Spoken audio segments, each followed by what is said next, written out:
Welcome to the virtual town hall. I'm Vondale Singleton. This is our third week of virtual town hall, where we are bringing real conversations around solutions for boys and young men of color. And before I get into the agenda for today, I want to give a shout out to all of our panelists who participated last week. We had an amazing conversation on how we can bring solutions to our community. And so, with that in mind, I'm super excited about tonight. There's a lot going on in the world, and we have a sense of urgency when it comes to providing solutions for what we're seeing in our society. And to be truthfully honest with you, I'm very heavy. Right now, it's been a very rough week, just emotionally for me, also spiritually for me. So I'm so glad that I have help tonight. And I'm going to bring in our panelists. I'm going to allow them to introduce themselves, and then we're going to dive in to why we're here. We want to bring solutions. Everybody in the world is talking about black men. This is our time to talk about our own experience. And as I've said the past couple of weeks, this is a real time conversation. We're not here to suggest that we have all of the answers, but one thing I do know we have is a voice. And so I'm inviting all of my brothers around the world, my sisters, to come in and heal together. I'm also inviting our white allies to learn together on what you should be doing. I believe in bringing solutions to the situation. That's using your voice, your platform, and your power to shift this dynamic. And so, with that, I'm going to bring in our first panelist, Dr. Cartman. He's going to come in and introduce himself.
Can to connect with young people, to give what they have to the generation. And so I feel powerful right now in this moment. I just believe that I don't feel like I got to beg nobody for no relief. I don't. I in warfare power that we have, and then we can come up with solutions. It ain't got to be eye for eye, but it's got to be to the level, to the degree of the attack. And I believe that we're smart enough, we're capable enough, we got enough talent, resources, creativity to create whatever kind of world we want to create for our boys. And I feel that I feel most attuned to that when I'm gathering with my brothers. So I appreciate y'all. I ain't gonna spend a lot of time on the intro, but I just want to say I thank you for the platform. Thank y'all brothers for joining us. And I just want to say I feel very powerful at the start of this conversation. Yeah, thank you so much. I know there were some people that said they couldn't hear, but I think the sound should be coming through at this particular moment in time. Please bear with us. We are going live, but again, the message is more important than anything right now. So thank you so much, Dr. Cartman, for joining this discussion. And we're going to be leaning in on your experience to kind of get us through this conversation as well. Next, we have Mr. AMIRIUS Clinton, who's going to come in and introduce himself. I appreciate that, Mr. Singleton. Do you fellas, can y'all hear me? Good job, good deal. So, man, Dr. Cartman, I actually share those same sentiments that you have right now, man, and feeling that power. I feel that same sort of power that you feel. A little bit about me. I'm a community organizer currently. My background is in community. I've been working in doing community work for about 5 to 6 years now. My background is in political science. I worked as an NAACP president. I worked on congressional campaigns. So I got a real sense of community, and not once, never in my work career have I felt so much discourse that needs to happen right now. And I think I am a young Black man, and we work with young Black men on a daily. Mr. Singleton knows, and we just talked about this yesterday. I don't know how to answer them when they ask, "What do we do now?" In this sense, you all tell us to obey the law. You tell us that the police got not to do this, not to do that. You tell us to go to school. You tell us to achieve, and you tell us to go off and go to college. But at any moment, our lives can be taken away from us by the folks that are supposed to protect us. So, are we really protected? Why should I really care? And these are, as a Black man, these are, I think, the questions that we're starting to struggle with as a whole. And so, once again, I appreciate you, Mr. Singleton, and I appreciate just the space that you're providing right now so that we can talk through these things, so that, we can find some level of understanding through it all, and therefore put someone else also in that state of mind. So once again, I thank you. I appreciate you, and I'm ready to deep dive into this conversation. Thank you so much, brother. Next, we have a young man who's in high school right now. He's going to come in and introduce himself, Aubrey David.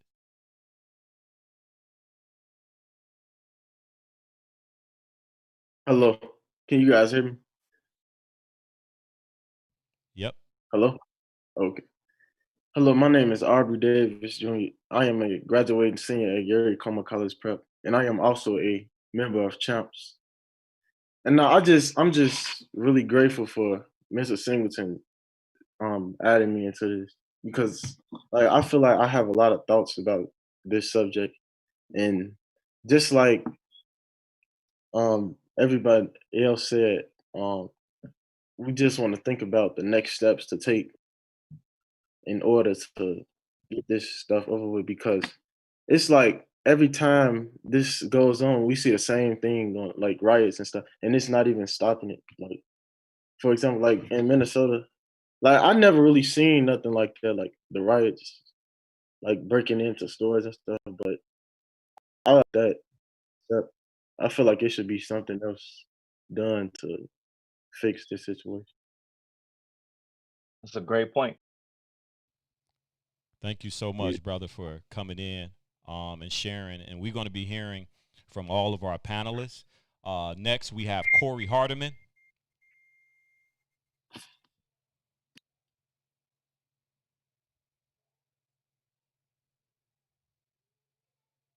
CEO of Hope Dealers.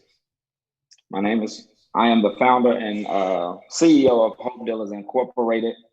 I am very, very grateful to be here this evening. Shout out to Vondale and Champs Mentoring and the work that's going on there. As Brother David said before me, he mentioned around the riot. And one of the reasons why I'm excited we on here and we have a variety of age groups. One of the things I would like to inform you of, Brother Davis, is that when so much is going on, pretty much it's not considered a riot, but it's more of rebellion. It's a collective effort of people that's tired of seeing the same thing on and on. And I agree about, burning down stores and things that doesn't bring about a peace. But when a person and a group of people are so tired and they don't know another way to react, they pretty much look at something that'll hurt other people. And one of the things they see is their communities already have a disinvestment. So they decide to blow up other things and pretty much go into the streets and advocate in that matter. So excited about this evening and to continue the conversation. Thank you so much, Brother Corey. We appreciate you for joining this discussion. And of course, we have Dr. Haywood that's going to introduce himself. Thank you for having me, Vondale. Definitely, I really appreciate this platform that you have. Again, my name is Dr. Haywood, representing Every Network and founder of. Just to kind of really be quick and reiterate what else kind of said, definitely with everything going on, it reminds me of what Martin Luther King said when he stated and said that the riots are the voice of the unheard, right? And so when we think about everything that's taking place right now, so many Black men for years, for decades, have went unheard, right? And went unnoticed. And so here's a time that a lot of people are protesting or they're rioting because they're tired of what's taking place. And I appreciate it because it's not just group, or it's not the old generation talking to the young, or it's not the young generation pointing fingers up and saying, hey, you old guys don't listen, but it's a variety of different backgrounds coming together to have a conversation about how do we kind of really help Black men succeed and how do we continue. Appreciate it. And cut it off.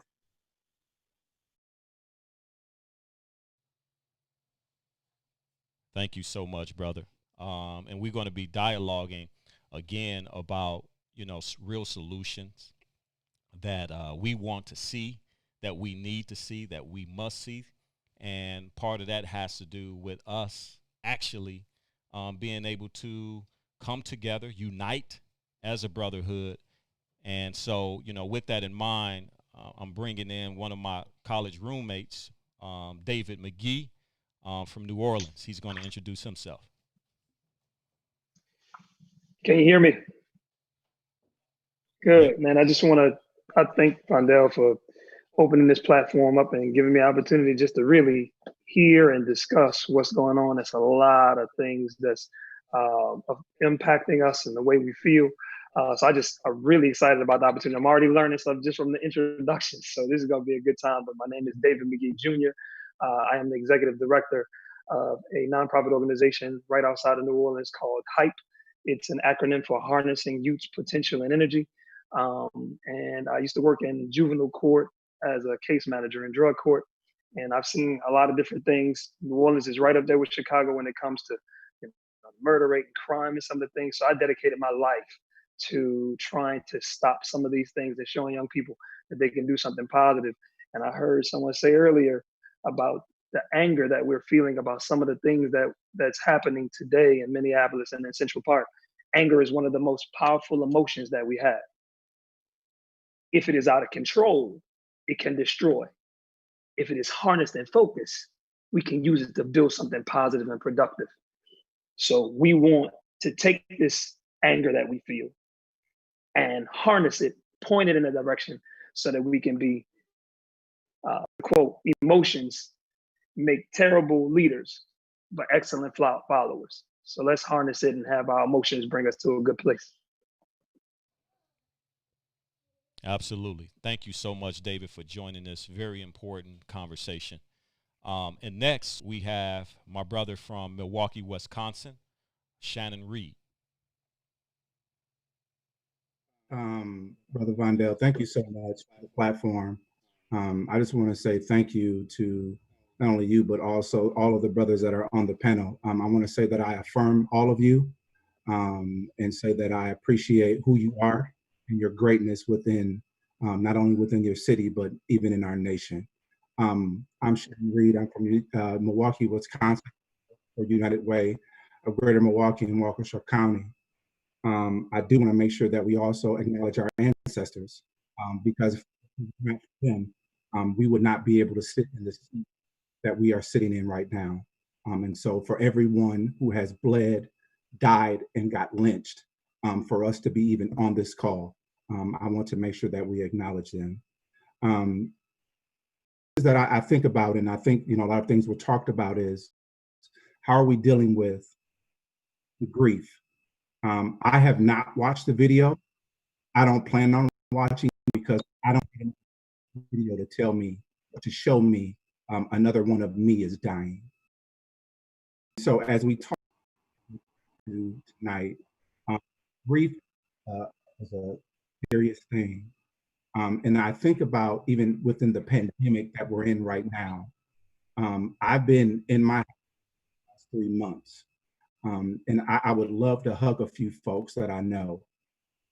So I understand in grief and in times and touch one another. We have not touched one another. And I think because of that grief, there's a lot of things that's chaotic. Yes, that's, and so one of the things that I got a chance to do today, and I know Brother Haywood talked about the piece from MLK.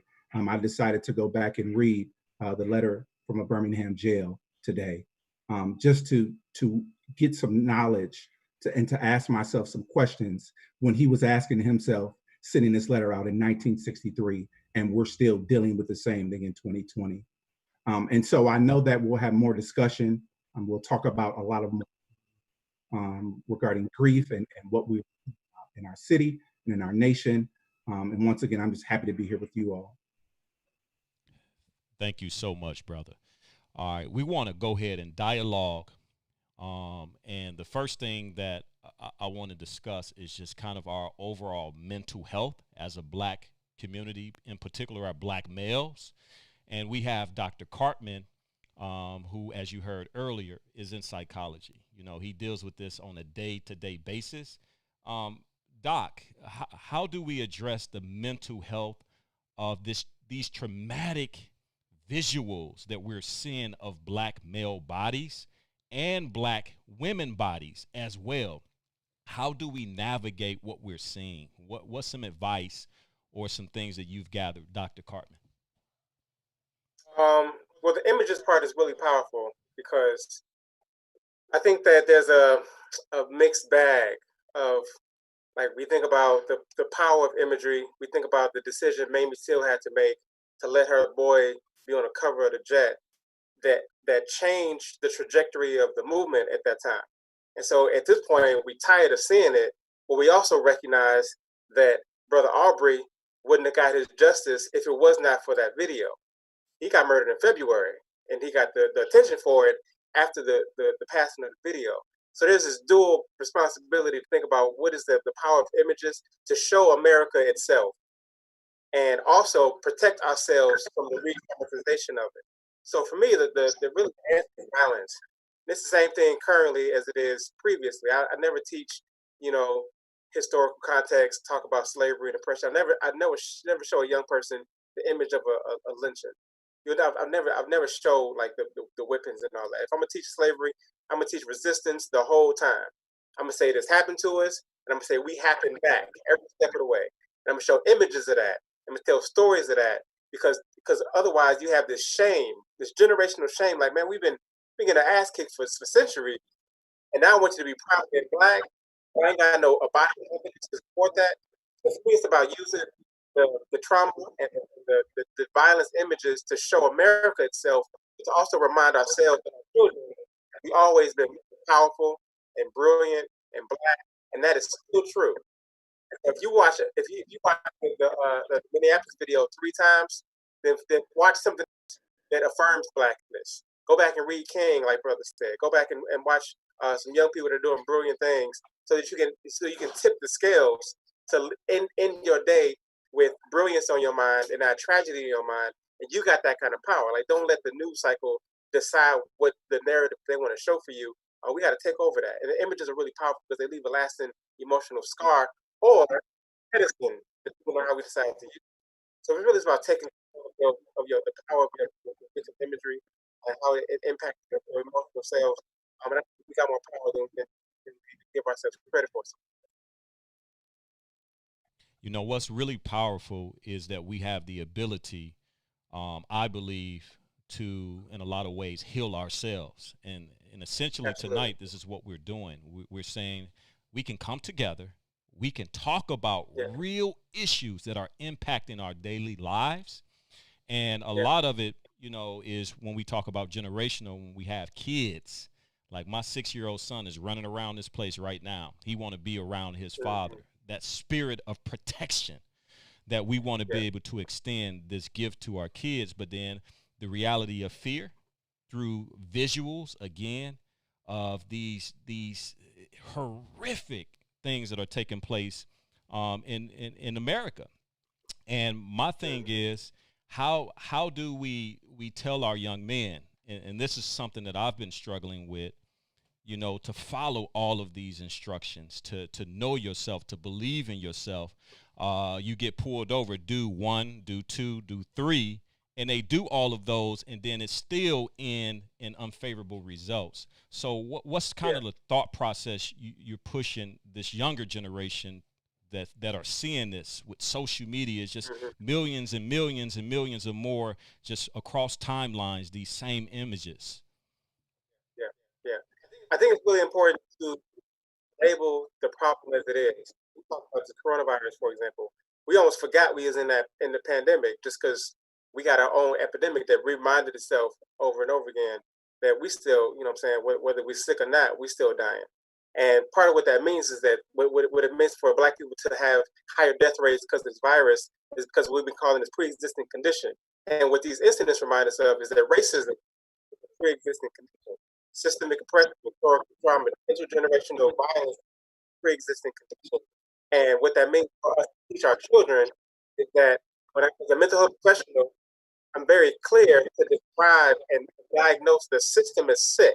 When you see what it means to be successful and healthy and well, you don't automatically imagine a white guy in a suit around a boardroom. I can show you that downtown Chicago is the most crime-ridden neighborhood in the city.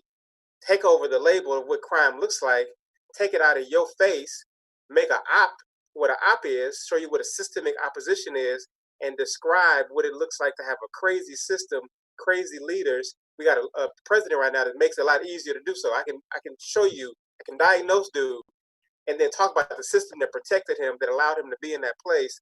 And that whole thing is sick. And if you come into my office and say, man, what's wrong with me personally, I immediately go right to nothing's wrong with you. I can tell you what's wrong with the conditions that you were born in. I can tell you what's wrong with the puppeteers that created the mastermind of the environment that created the trauma. And I can call that sick and say that you have symptoms of that larger sickness. But if we want to heal the community, it can't be by telling you to make better decisions or breathe deep and be more mindful. It's not about you, young boy. It's not about you, young girl. It's about the whole thing is broken and you are fine. And that's the reframe that I think we need to give our young people, that this whole thing is broken. And they have this sense that I'm broken, I'm ashamed, I'm not doing this right.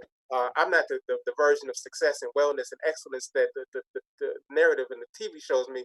We have to take that over, give it its true labels, turn it on its head if we got to, and really put ourselves back in the rightful place of the top of the food chain, which don't mean we dominate nobody. It just means that we know who we are, built on the backs of the ancestors and excellence, that this moment in time, it's 400 years as a sliver of time in the history of what it means to be a human.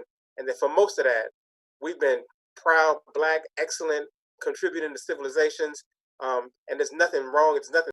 But now we in this moment, and it's good. We got to talk about it like a month. These are fleeting, small problems. If we give them the power and talk about them like I'm in this all-powerful kind of being, it reinforces their power. But we just say, nah, these are people with necks. These are people that can't breathe either. If we put it on them. We got that kind of power, but you know what I'm saying, this groveling, this like begging, that kind of position reinforces this sickness that mental health professionals often rely on a system that is embedded in the power structures as they are. We got to disconnect from all of it. Every single one of it, all of our professions, the licenses, the degrees, everything we got is based on a system that is defined by a sickness to perpetuate somebody else's power over ours. And at the root of it, the fundamental nature of it is sick and broken. We got to call it crazy because that's what it is. Wow. All right, so it's starting to heat up a little bit, and so we want to bring in Mr. Clinton. Mr. Clinton, you know, it's a situation that I've been saying for the past month or so, that we are in a pandemic, but we also in this epidemic. We've been dealing with a lot of historical systemic racism, injustice in the workplace, in the hood, everywhere we go. It seemed like there's an attack, and there is, throughout this pandemic, a lot of free time too given to our youth.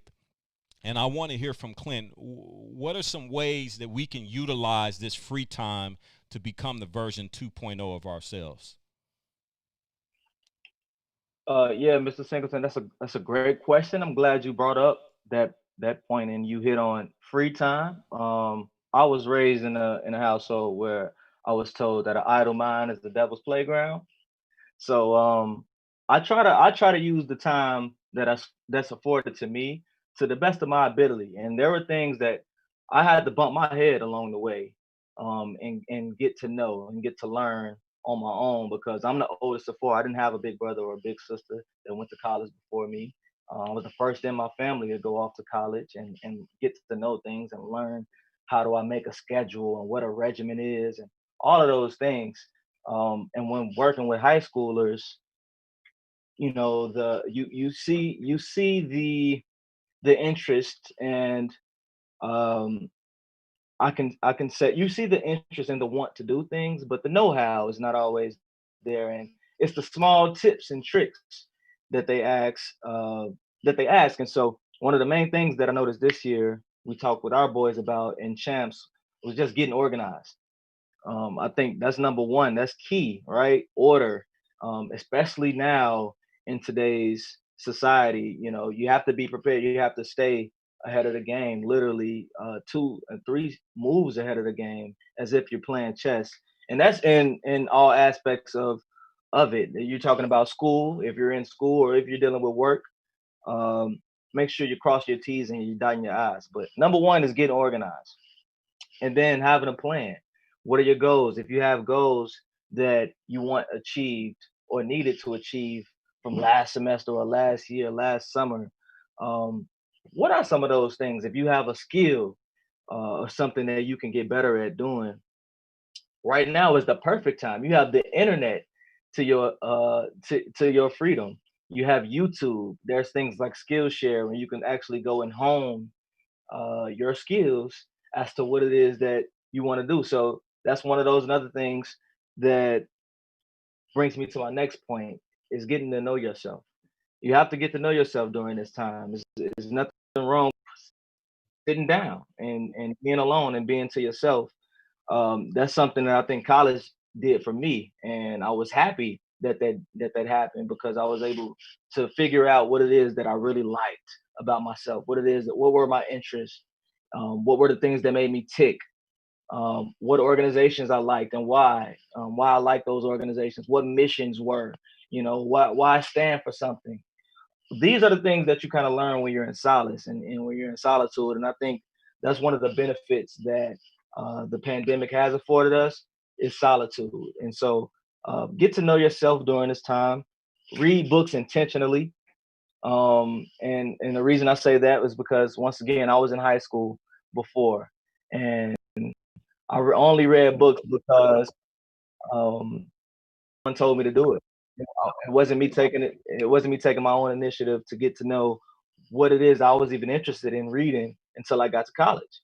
And you know, I wish I had done that before, because I noticed folks were light years ahead of me when it came to certain things. But um, you know, you reach one, teach one, and so the folks that didn't go off to college, and a lot of our young boys are just not going to go to college. Um, Mr. Singleton, you've seen data, and I've seen data that shows that not all of our boys go off to college and are successful. And so instilling these things at an early age, I think, is very, very important. Also, seek out a mentor. Before we go to mentor, just taking it back to reading books. At one point, it was illegal for blacks to read books, and we were also considered 3/5 human. You know, so me knowing these things, right, and having that background I heard the saying before, if you want to leave something from a black man, have something from him, put it in a book. What? That means I'm gonna read every book I get my hands on at this point, and I'm gonna seek that knowledge intentionally, because obviously that's what's necessary. My next point is just seek a mentor. Everyone needs guidance. I have mentors. What I notice is that my mentors, they have 2 or 3 or 4 mentors themselves. It's nothing wrong with talking to somebody and seeking out someone to just ask, is this the right thing? Ask for guidance. Don't be ashamed to do it. Don't be too prideful to do it, because I was a young, prideful black boy as well, and it was no reason for me to be, because the knowledge is out there. And then lastly, while we're in the midst of our families, take care of your family, take care of your community, your immediate community. Get to know what's happening around. Get to know the elders that live on your block. Help them out with things. Get to know what issues it is that they're dealing with. It'll come back to you tenfold, but don't do it because it'll come back to you. Do it out of the kindness of your heart. And so, Mr. Singleton, once again, I appreciate you. That was a great question. These are the things that I think about, and we talk with our boys about on a day-to-day when we're at school at Gary Comer College Prep. Absolutely. And I appreciate the space that you provide us to do that. So thank you. No, thank you. That was wonderful. This time of solitude, it's important to be intentional about your mental well-being, and you have to take control of that.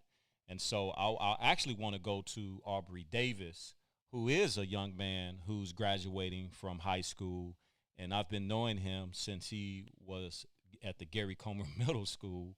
And so to see him again get ready to go off to college. And so, Aubrey, if you can just share with everybody just your experience, the good, bad, and ugly about growing up on the south side of Chicago, and what's some of the life lessons you've learned. Growing up on the south side of Chicago, it was a challenge because I really couldn't see my vision. Because coming out of 8th grade, I had a 1.5 GPA, and I was kind of, what should I do? Like, am I going to high school? And then, like in Chicago, you see people just sitting on the streets and stuff. And, like, you think growing up, see that, and you think it's okay. Like, in my opinion, I feel like black people, they are the most people in the world. Also, like me, I never had to go to college, and when I first came to Gary, it was really like forceful for me to go to college because I was seeing like the graduating class when I first came into class, freshman year class. I think that was class of 2017. Like I was seeing so many people like go to college from Gary Comer, and that just motivated me. Like I really have a purpose in this. I should really get my education serious and want to go to college. So then going into my sophomore year, like I really wanted to like bring my GPA up. So my sophomore year, I ended up with a 3.5 GPA, and that just boosted my confidence, and that made me feel like I should be able to go to college on a full scholarship. So then junior year, it was kind of challenging to me because I was like overthinking, like because like the SAT, I was kind of thinking like it was gonna end my hopes of going to college because I was thinking the score was really gonna matter. But I ended up getting 1,000, and I got accepted into 25 plus colleges. 25. And I was really satisfied with that. What you say? I said 25. Congratulations. Yeah, thank you. And also, like, what made me think about it is when we were in the Champs mentoring class, you always said, like, the graveyard is the richest place in the world. And that really, like, sparked my mind because if you think about it, it's a lot of people, in the black community, it's a lot of people that get shot and end up in the graveyard. And so many people, like, have bright careers. And that's why it's the richest place because Like I feel like if it wasn't, we should have multiple black presidents instead of just one. So yeah. Hey, I really appreciate you. I want to tell you that you are going to reach every dream and goal that you have. You have a support system in us. And just remember the same thing that you learned, man, you need to come on back and give it back.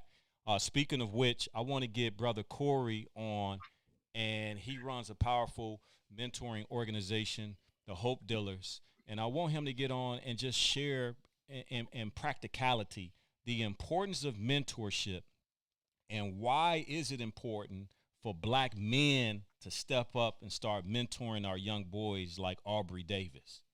And what's some of your strategies that you use, Brother Corey? Brother Singleton, thank you again. And Aubrey, first of all, congratulations on being admitted and accepted into 25 schools. So that's the professional work that I do around college and careers and things like that. But on the subject matter of why black men should mentor black boys, it's simply the question really answers itself, because the importance of mentorship is the reason why I am here, Vondale, and the rest of us. In some capacity, we had a mentor, even if that person did not know they were your mentor. So sometimes we look at life as of like you by the hip of somebody and they walking you down this way, this pathway, but mentorship can be directly and indirectly. And I speak of that on the reason why I founded Hope Dealers Incorporated, because my father was indirectly my mentor. A man that was sentenced to 15 years in the federal penitentiary simply because he did not have a mentor to guide him and say, this is the positive way of how you can take care of your family. This is the positive way how you can make money. Instead, he had the streets who raised him and said, man, if you sell this, I got you. I got your back. And a lot of times when I'm sitting in meetings and I'm talking about big meetings at district offices and people trying to understand why, the why is simply because some of our young men feel way more protected on the streets than they do in the hallways of our school. And not to ruff any feather, but really to ruff the feathers, but just thinking about the money, the investment of the money that's spent on school resource officers recently, of the $33 million invested into school resource officers, I really feel that $33 million invested into programs such as CHAMPS, such as other mentoring programs that really impacts and get into the lives of young Black men, particularly because they know the challenges that are going on. And before I conclude, I just want to share why it's very important. And I want to use a personal story. So when I was a college counselor at Paul Robeson High School, which is now the new Inglewood High School in Inglewood on 69th Street and 69th and Normal, this young man, he was in his junior year. I was working there. His name is Javante Campbell Curtis. And this young man, he was, he didn't really have guidance. So he was a ward of the state. He really didn't know which pathway to choose. And one day we were sitting in the office. We had took them on a college tour. He was now a senior. We took them on a college tour to Benedict University, a couple of HBCUs. And a friend of mine who was working there with me at the time, her name is Ms. Carnes, and she was like, Corey, Javante really looked up to you. Like, you should really mentor him. And I went a step further. At first I was like, these kids not that far in age than I am. They really not gonna listen. But it's really the thought of them not listening is when they really listening. So with that being said, I took Javante under my wing and became pretty much his father figure. We only 6 years apart. Becoming his father figure really led into some great things. Javante went from a young man who was at a school that had a lot of challenging problems, but they were complex, and the Board of Education didn't understand the complexity of what was going on at Paul Robeson High School. But to really see that intentional mentoring really makes the impact. By taking a young man under my wing, he graduated with honors from Robeson, got accepted to Mississippi Valley State University, went to Mississippi Valley State University on a DCFS scholarship that a lot of kids not even aware that they can receive. So he pretty much went to Mississippi Valley for free. Javante made it all the way up to his senior year, pledged Omega Psi Phi. And it was this past September that he was really engaged and really ready. He like, Pops, I'm finna have this 3.5. So Javante, as a young man, I took him into my home, so he was living with me. So every time he came home, he lived here. So here we are 4 years later. He's getting ready to graduate, and really to see the impact of that mentorship mattered the most. And unfortunately, I lost Javante September 29th. He went on a road trip with his Lamb brothers. He was a member of Omega Psi Phi, something he wanted to do so dearly, and that also gave an investment into him, as well as mentorship from other Black men who was a part of that fraternal bond. And he like, Pops, I'm glad I didn't join the gang, but I joined a brotherhood that really pushed and motivated me. So the impact of mentoring these young people really matters. And when you think they're not listening, they're listening the most. So this work is really my calling now that Javante has went on home, because I personally feel that God allowed him to go through what he went through, and is even deeper about his story, but he allows him to experience what he experienced to only take him on a journey where he fulfilled his purpose. So our duty is called to mentor young men and empower them to be the best that they will and can be. Hey, that's so powerful, brother. And I really appreciate what you do in the city of Chicago and this community, and just your allegiance to Morehouse. You wear it proudly, and we just so glad that you're in the city. Hey, listen, everybody, if you're watching or you're tuning in and you're running a foundation or you're an investor, invest in mentorship. That is one of the keys, I believe, that will change all of the things that we're dealing with. Is when we have the resources to do the great work of mentorship, to hear stories like that, to hear Javante say, man, I'm so glad I did not join a gang. I'm so glad that I went to college. But that was because Corey intercepted and stepped in, and he became a bridge so this young man can walk over and have that opportunity. So I appreciate you, and we're going to keep this conversation going. We got Dr. Marlon Haywood, who runs Urban Male Network, and I just want you to just kind of share, along with what Corey just shared, some solutions, some stories, some tips, some celebrations that you have doing the great work that you've been doing with Urban Male Network. Yeah, so I'm come from the south side of Chicago, the Inglewood area. Growing up, I saw the women in my family being successful a lot of times. And it was really when I got to college that I got connected with a lot of men who kind of helped guide me. And there's one thing about how a mentor kind of impacted my life and then encouraged me to kind of really start and do the work that I do now, Urban Male Network. It was when I first started actually at Malcolm X College. And then I noticed that they had me working with the GED program. At the time, I noticed that young men were not at the same rate as the young ladies. And so I asked the question, can I start a group during the young men? And they allowed me to start how Urban Male Initiative came about to then turn into Urban Male Network to be a nonprofit. In working within Malcolm X, I got connected by a gentleman by the name of Dr. Dotson. He was my direct supervisor, who was a Black man. And then he said, you know what? I see so much for you. I see you going further. And if you're going to really do the work that you're doing within mentorship, if you're going to really do the motivational speaking and make that impact, you need to become Dr. Haywood. And I said, I don't really know about it. But he said, no, you can definitely do it. And then he also said, hey, have you ever thought about working for Rush University Medical Center? I said, he mentioned a position. I said, I'm not qualified for that position. He said, I didn't ask you all of that. I just asked, were you interested? So then I said, I'm interested. And he sent me the position title. It was a research fellowship for 3 years. And they wanted you to have all this extensive experience in doing research on health disparities, They wanted you to have at least a PhD. I did not have it at the time. And so he said, you know what, brother, it doesn't matter if you don't have all of that. I'm going to prepare you and I'm going to work with you to prepare you for the interview. So for weeks, he gave me all these books on health disparities that I need to start dressing better and wearing nothing but suits when I come to work. So one, I was upset because I'm like, don't nobody else wear suits. Why is you making me wear suits to work? So I started wearing suits. He said I had to change the bags that I was carrying because I was carrying like a book bag. He said, no, brother, you need to start carrying more professional bag. So I had to start getting a professional bag and carrying it to work. And then again, I was meeting with him once a week. He was giving me all these articles on these books to read to prepare for the position that I was getting ready to interview for. So he was telling me what not to say, how to say it. And then he would ask me questions based on the books and the articles that he was giving me.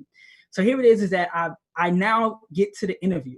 I make it all the way to the final round. This is the very interesting story here, is that they say you did very well, but the final decision is not up to us for this position. I said, well, who was the final decision up to? They said, Dr. Dawson. Dr. Dawson was the man who had been preparing me for the position all along. And literally, he was the one that made the final decision to see if I get the position or not. But he never told me that. He wanted to see my determination, my will, and if I was going to put in the work to do what needed to be done. And I told him, I said, I never felt that I was qualified. He said, I saw that you was qualified, but I just wanted to see if you was willing to make the necessary work to make it happen. So I get to Rush, and then I do this fellowship. I exceed, I do well. And then from there, he said, it's time for you to become Dr. Haywood. So then from there, he literally was the one that wrote my letter of recommendation for Roosevelt University for me to get in. He knew the dean of the program.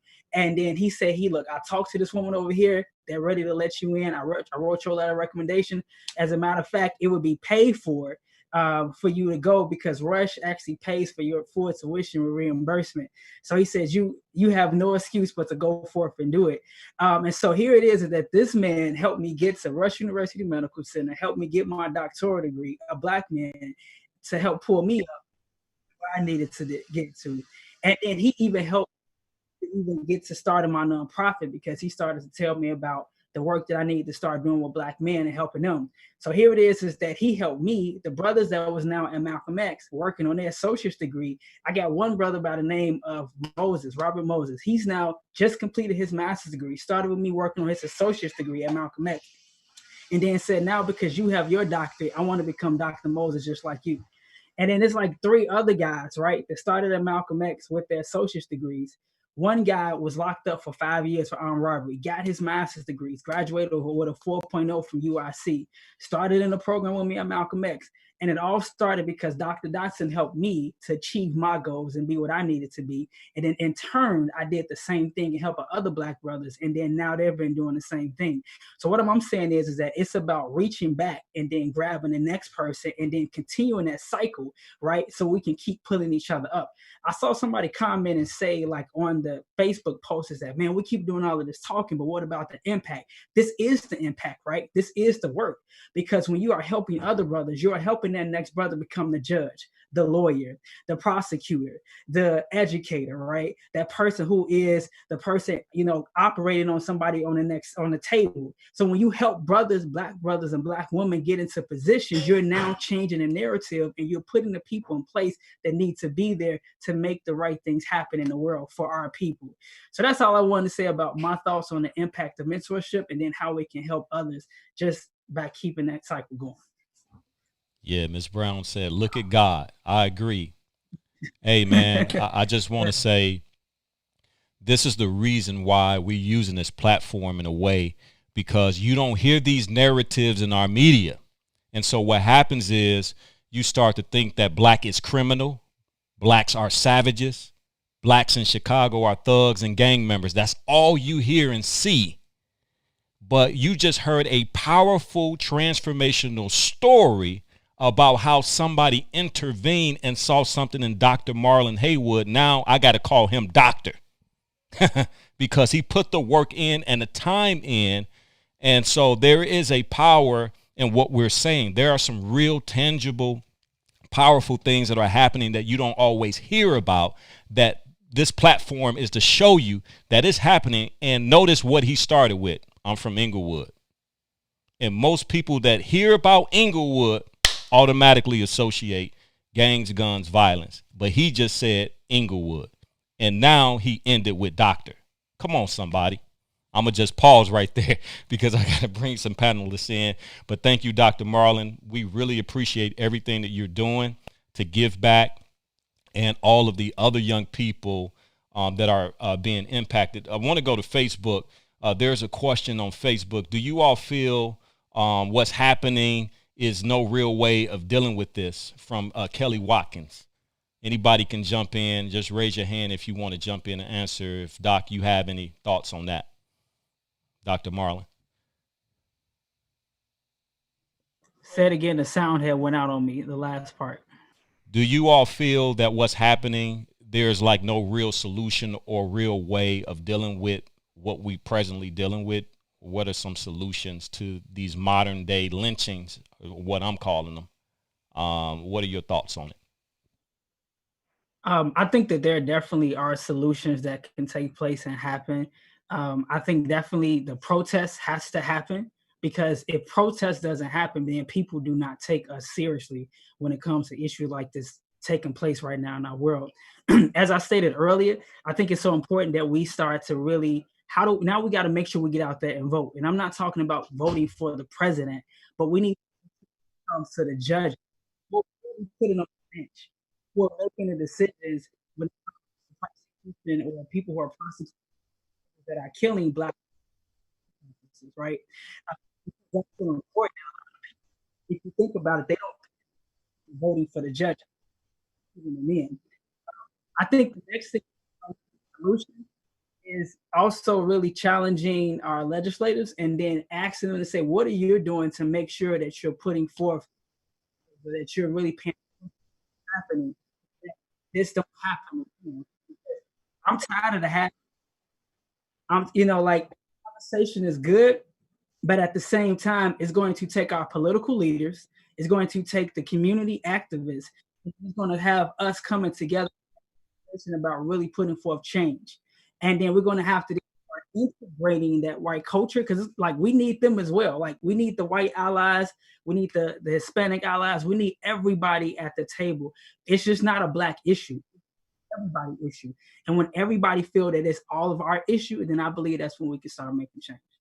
Thank you so much for that. And I want to go to my brother from New Orleans, my old roommate, David McGee, and just, man, ask you, what do you think? How do we start to really move forward collectively to really heal our nation and bring some resolve to what we're seeing? People are frustrated. You got young brothers who are like, man, I'm ready to go and do the eye for eye, tooth for tooth thing if things don't change fast. So can you just help us out and provide, your thoughts around solutions and healing for our nation? Yes, man. First, I love all the information that we're getting. This is great stuff.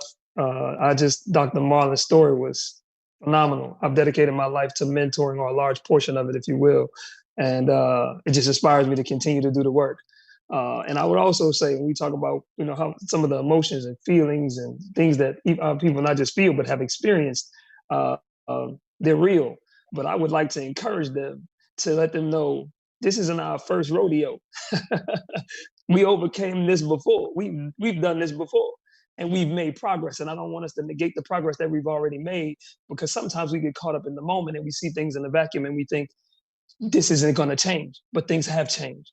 We have made progress, and we need to pick up the flag and continue to carry it on.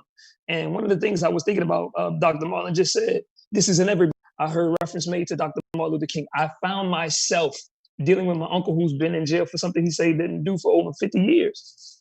And I found myself getting angry, physically angry at people that I thought were responsible. And what I realized, I went to church one Sunday and my pastor was drilling in, and he said one thing that stood out. He said, let love be without hypocrisy. And I was pointing the finger saying, well, they did it and they wrong. And you know what I heard the Lord say to me? So they did it. The old saying, two wrongs make a right. So you're going to be like them? If I'm going to call myself a believer, if I'm going to call myself a Christian, if I'm going to call myself someone who's a real lover of humanity, not just Black people, then I can't just be a person who just stands for justice when it's only my end. If it's me, we did something wrong, we did something wrong. But here's what I will say. to young people and to our adults also. I've heard the term that we're in a war. And in a war, there are casualties. People die, right? But here's what the Lord said to me the other night. Well, this morning when I was listening. In a war, I will be a warrior, but I will not become a murderer. I have a license to be aggressive and attack and to use this emotion to do something productive, but I'm not going to turn into the thing that I hate. Rhymefest said in 2018, when I came to one of your meetings, he said, we must resist the temptation of becoming the injustices and the prejudices that were used against us.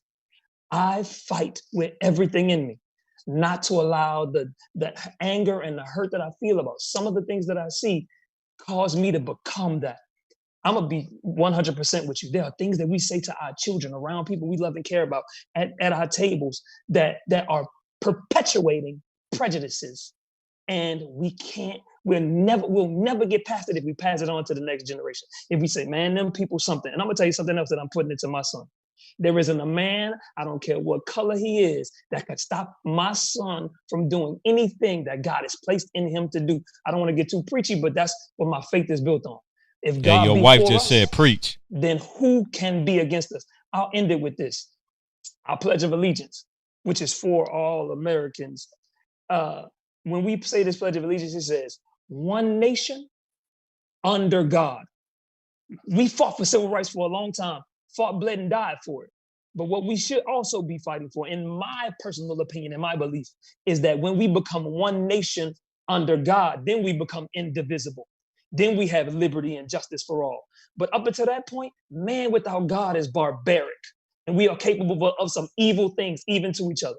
So we have to unify our voice, get behind a cause, and show our other people on the other side what it is that we're going through, invite them to the table. And I'm just gonna be honest, we are resilient, powerful, innovative people. And we are some of the most forgiving people in America. I can't speak for nowhere else. But we were able to forgive all the things that have been done to us and move on. We can't turn into murderers and turn into bandits and barbarians. We are civilized people. I'll give you a story real quick. I was at ORU and a white guy in the parking lot. I was working in the parking lot, called me the N-word. I lost it. I tried to pull him out the car and I wanted to physically fight him. After I calmed down, I heard him crack the window and he said to the people in the back of the van, see, look at him acting like a monkey. After that day, I said to myself, I will never give anybody that power over me again. I won't let anybody push my buttons. I want us to continue to harness our potential, harness our energy, harness all of this anger that we feel in emotion and get strategic. Become one voice all over the internet and saying the same thing, trusting our leaders and holding our people accountable who are at the forefront fighting this fight. That's it, brother. Hey, we'll give you your offering later. My man just preached a sermon. We appreciate you, brother. I want to bring in Olu, who was a student from Gary Comer College Prep, graduated, went to Stanford University, a place I visited in 1998, and he has a very powerful story. And I just want you to just kind of share a little bit with everybody your story. Yeah, thank you so much, Mr. Singleton. First of all, I just want to say, like, I'm just so excited to be with like all these brothers. Like, y'all's story, I'm just simply amazed and simply astounded. And I just have so much to go because I'm trying to follow like y'all. So before I actually like just talk a bit more about myself and actually answer your story, so Champs started, I think, on my senior year because I'm an alum of Gary Comer. And one of my biggest regret was like, you know, being away because like being at school was just seeing so much how this program is just blowing up, the impact you're doing, and like how it's actually changing lives is just a beautiful story. So just thank you so much for having me here with all these brothers. Y'all rock. But you know, to answer your question, so I think my journey has been very difficult. So you know, coming to Stanford, I didn't know I would be at Stanford. In fact, like I didn't know about the school to like 2 months before like the start of my senior year, right? But you know, as a kid, I've always been like ambitious, motivated. In the 5th grade, I always told myself like I'm gonna go to Harvard, though I didn't apply, you know. But you know, that kept me grounded, you know, kept me motivated, especially growing up on the east side of Chicago, like seeing so many of the things that I saw, losing so many friends, like, you know, not even having my first textbook till like freshman year, like when I went to Comer, you know, just stuff like that. Those like little stuff, they they kind of add up over like the long range of time. And, and then being at Stanford, study mechanical engineering, like, it's been also really hard because, I look around, I see like two other Black folks, right? And I'm like expected to like, compete, being first gen and lower income, like there's just so many times I just tell myself, man, like, I don't want to do this. I should just quit. But, it was, I think one thing I really want to like Terrier to answer the previous questions, like, like what work do we do? Just like, get a mentor. Like for me, I got a mentor during my freshman year, goes by the name of Mr. Chris Cameron. And seeing someone who looked like me, who had a very similar background, just like motivated me to the point like, I was like, yeah, I have confidence in myself that I can not only graduate, doing ME at Stanford, but also like, one day get my PhD. We'll see, right? But like just having the idea of the next step of like, what do I want to do, and just working towards that. Like that seed was planted by my mentor. So I really feel like having mentorship and going back to what Mr. Brother Clinton was talking about, like organizing, like that's how we make progress. Even for me, like I haven't watched a video in Minneapolis, I haven't like watched a video and like what happened in Georgia, just because like, again, this is my reality. This is thing I see on a daily day. I don't want it to bog me down. I need something like I want to work for. Like, I need a goal. I got to be ambitious, stuff like that. And just like, and I kind of feel like when we talk about Blackness, like humanity is often discredited. Like, oh, we can be people. Like, we can be motivated. We can be determined. We can get angry. We can like show love. Like, we just put on this like low bar. And I kind of feel like even watching like the last week's session, and I was just like, humanity, that's an aspect that's also always forgotten, that we are human. Like there are traumas I didn't start dealing with till like this year, that from the things I saw 8, 12 years ago, you feel, just stuff like that. So yeah. Thank you so much, Olu. And Scott Stewart just said, my spirit is so hurt. And, it is a process that we're in. And I think having these conversations, going back to what David just mentioned, using this emotion to be strategic. See, they don't want us to be strategic. They want us to act out and then justify. See, they monkeys. And we cannot lose this moment. The whole world are talking about who? Black men. It's a reason why we are the most resilient people on the planet. We've endured so much, our people, our Black women, our queens, our mothers, right? And I feel like, at this particular point in time, like I said, to begin with, this is a very heavy conversation, but it's necessary. It is necessary. And we have to figure out a way to unify ourselves, because I believe we also have an innate power to heal ourselves. We looking for healing and answers from the government, from the church, and I'm not going to get on my soapbox, but I will say in this community, there is a healing that's already taken place, because we're able to sit down and talk and say, you know what, man, I feel upset. I feel angry. I feel hurt. But then when we hear Olu or Aubrey or Corey or Dr. Marlon share, or Dr. Cartman share, these are some things that we can do. Now we adding in different perspectives and different voices. I want to go to my brother from Milwaukee, Shannon.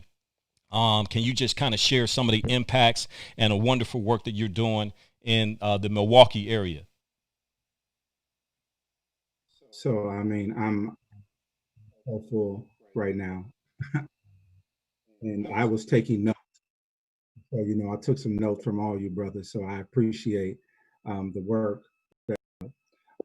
And so, some of the things I think about when I'm talking about mental health, what I want to say is I hope that every brother on this call is taking the time out to also decongest and take some space back, take a step back for you to move forward. What I always say to my mentees is that you can't pour from an empty cup. And so in order for us to try to make sure that we're doing all the work that we can, we also have to take a few minutes for ourselves. And so I'm in therapy.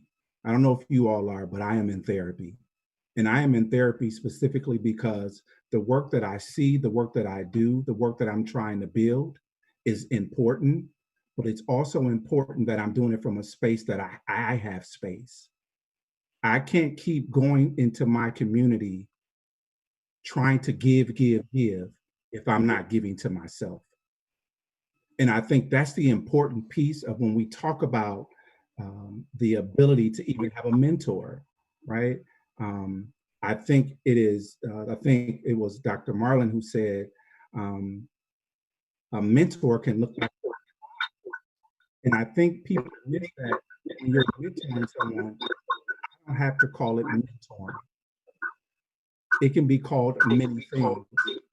And so we have to make sure that we're able to be able to see how we can evolve in this process. And so when I hear a lot of folks talking about, so asking me, so what are the solutions? I'm gonna be honest with you, I'm not gonna write a prescription for white folks to help us understand what's occurring and happening. You all deal with that. I want to deal with my people. I want to deal with black and brown folks who need me right now in this space to understand that it's okay for you to cry. It's okay for you to be affirmed. It's okay for you to need the space that you need. And it's also okay for you to say the words that you need to say.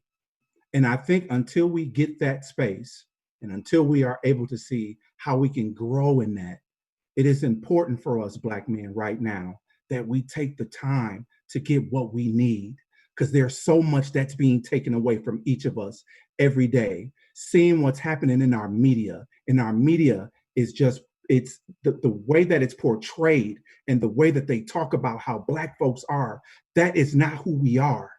We are great people. We come from great, we are what everybody wants to be, whether it's fashion, whether it's music, they want our rhythm, but they don't want our blues. And so I say to everyone who's listening that every time we think about who we are, know that we are kings and queens and we sit in seats of greatness. I am not sitting in my seat today because of who I am. It's because what came before me.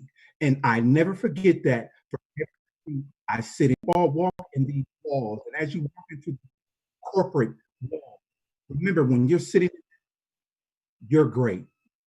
You're beautiful. You're important. And that is what's going to talk about solutions. My solution right now is every Black person who is listening right now, we need to connect, we need to have conversation, and we need to have action.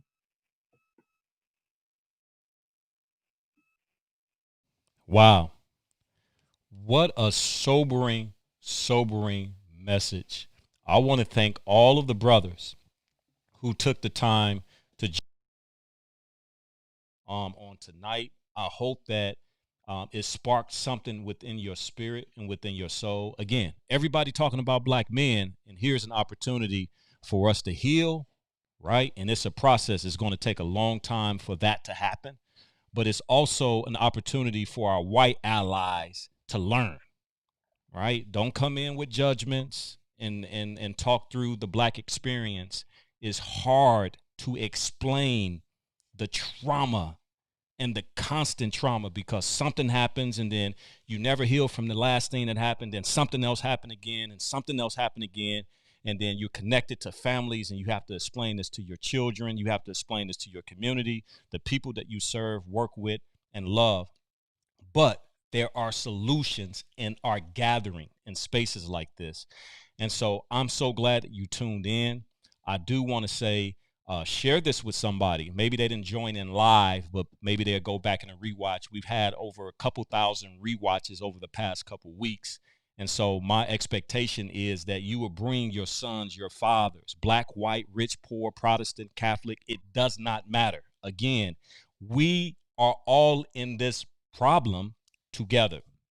And so if we really want to do some major work around what we're seeing, we have to begin to figure this thing out. And again, we're not saying that we have all of the answers, but we want to start talking about some things that we know are working that you probably don't know.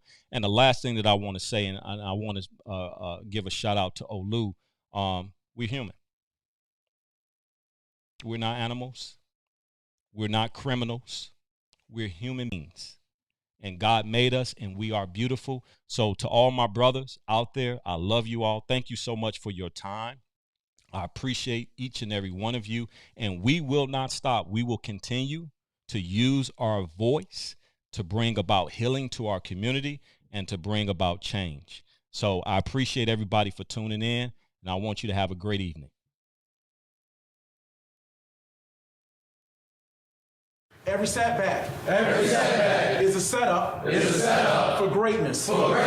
Every failure is a ladder towards greatness. Every goal is applied towards my greatness. Every life experience enhances my greatness. Every task perfects my greatness. The divine guides my greatness. I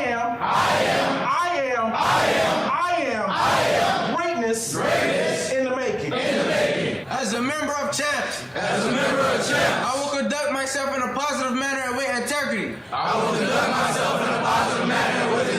To achieve all my goals to the best of my ability.